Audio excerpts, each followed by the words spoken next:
ছেলে মেয়ে বৌমা বাড়িতে ঢুকতে দিচ্ছে না, রাস্তায় রাত কাটাচ্ছেন অসহায় অসুস্থ বৃদ্ধ। তার সাহায্যে এগিয়ে এলেন সহৃদয় প্রতিবেশীরা।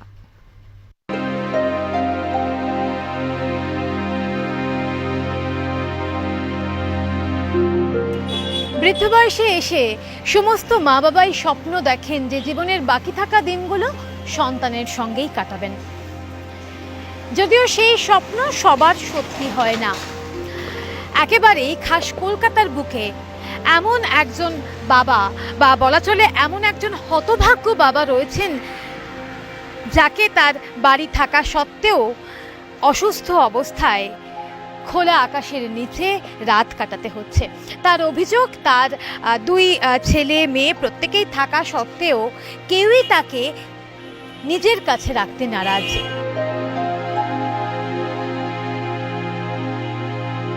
দুগো ছেলে আর দুগো মেয়ে। মেয়েরা কি বলছে?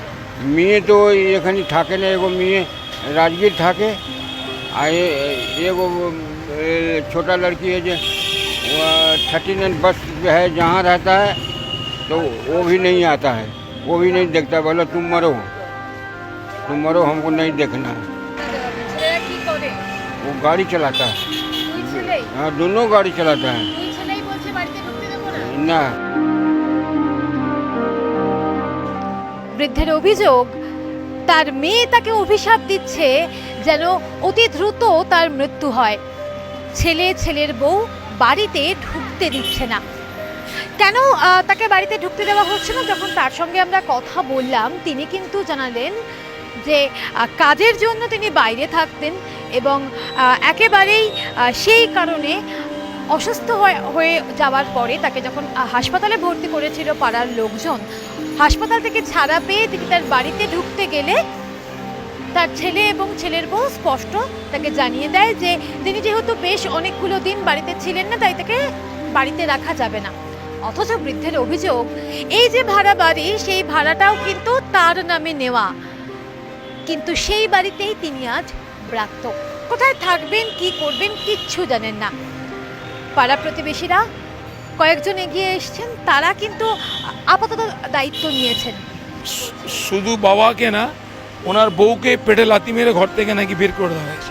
ওনার বক্তব্য, আপকা ওয়াইফ কোই মারা है ना, निकाल दें।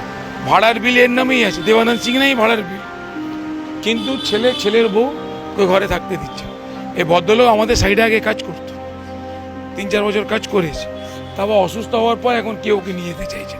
আমরা ভয় পাই কখনো যদি আমাদের এখানে মরে যায় তখন পরে ঝামেলা হবে। তাহলে ভাই পরিবারের কাছে নিশ্চয়ই যাক, ওর নিজের নামে বিল আছে, ওর বাড়িওয়ালা বলেছে ওর নামে ঘর, ছেলের বউ কিছুতেই ঢুকতে দেয়। আজকে তিলতলা থানা, গড়িয়াহাট থানা, ও আমরাও গেছিলাম, আর এনজিও হাইপ এনজিও থেকেও গেছিলো, তার সত্ত্বেও নিল। ওখানে একটা আমরা করে দিই, ওখানে শেডে থাকে, মন্দিরে এখানে সারাদিন বসে, রাত্রি ওখানে গিয়ে ঘুমায়। খাওয়া দাওয়া হোটেল থেকে দিয়ে দেয় এখানে। তার নামে যখন বিল হয় তো ছেলের বউ এখন সেই ওই বাড়িতেই রয়েছে, ওনার ছেলে, কিন্তু বিলটা যখন ওনার নামে, উনি বাড়িতে ঢুকতে পারছেন না। আপনারা তো বাড়ির ওনার, আপনারা কেন কিছু বলছেন?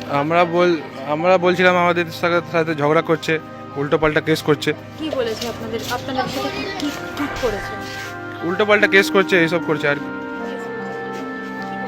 উল্টো ঝগড়া করছে। হ্যাঁ, পুলিশ কি বলেছে? পুলিশ কি বলছে, ওরা তো পুলিশদেরকে অনেক করছে, উল্টো পাল্টা গালি গুপ্তা দেয়, পুলিশদেরকে উল্টো পাল্টা বলে। ঝগড়া লড়াই আর সব কি, সবার ভাড়াটিয়াদের সঙ্গে। হ্যাঁ, সব।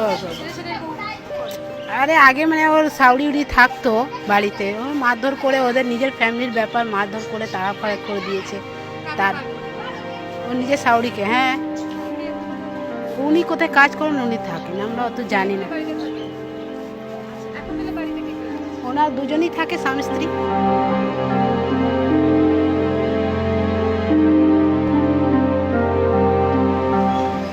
আরপ্রেস নিউজ পৌঁছে গিয়েছিল সেই হতভাগ্য বৃদ্ধের ছেলে এবং ছেলের বউয়ের কাছেও, যেখানে তারা ভাড়া থাকেন। ছেলের বউ একেবারেই সেখানে রয়েছেন এবং বৃদ্ধের বৌমা, তিনি কিন্তু এই গোটা বিষয়টাকে অস্বীকার করলেন।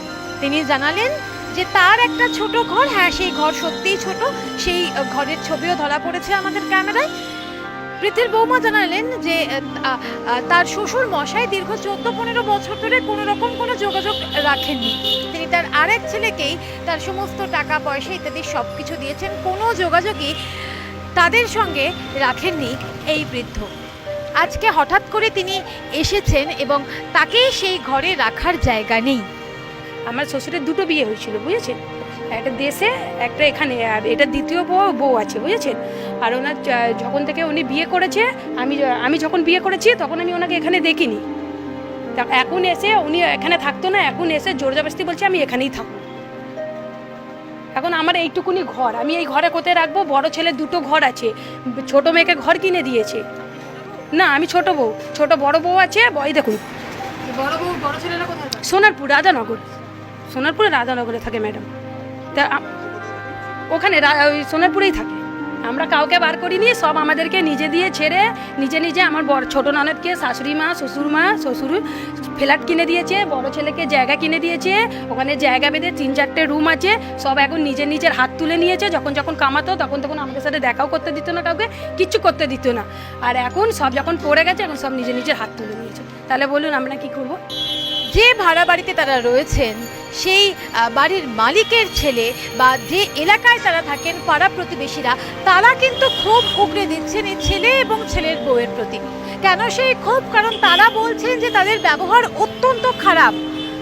ভাড়ার কথা বলতে গেলে বা বৃদ্ধের কথা বলতে গেলে এতটাই খারাপ ব্যবহার করেন তারা, যেটা একেবারেই বলার মতন নয়। সেই জায়গায় দাঁড়িয়ে প্রশ্ন উঠছে একটাই, বাবা বয়স হবে, শরীর খারাপ হবে, কিন্তু বাবা যদি যোগাযোগ না রাখে বা শুধুমাত্র বাবা টাকা পয়সা দেয়নি বলেই এই বয়সে এসে ছেলে এবং ছেলের বউ কি বাবাকে দেখাশোনা করার দায়িত্বটা অস্বীকার করতে পারে? আদৌ কি এই বৃদ্ধ আর কোনো দিনও বাড়ি ফিরতে পারবেন? রাতের ঘুমটা তিনি একটু নিশ্চিন্তে ঘুমোতে পারবেন? প্রশ্নটা থেকে গেলেও উত্তরটা অজানা। ক্যামেরায় উৎস রায়ের সঙ্গে সায়ন্তিকা বন্দ্যোপাধ্যায়, আর প্লাস নিউজ, কলকাতা।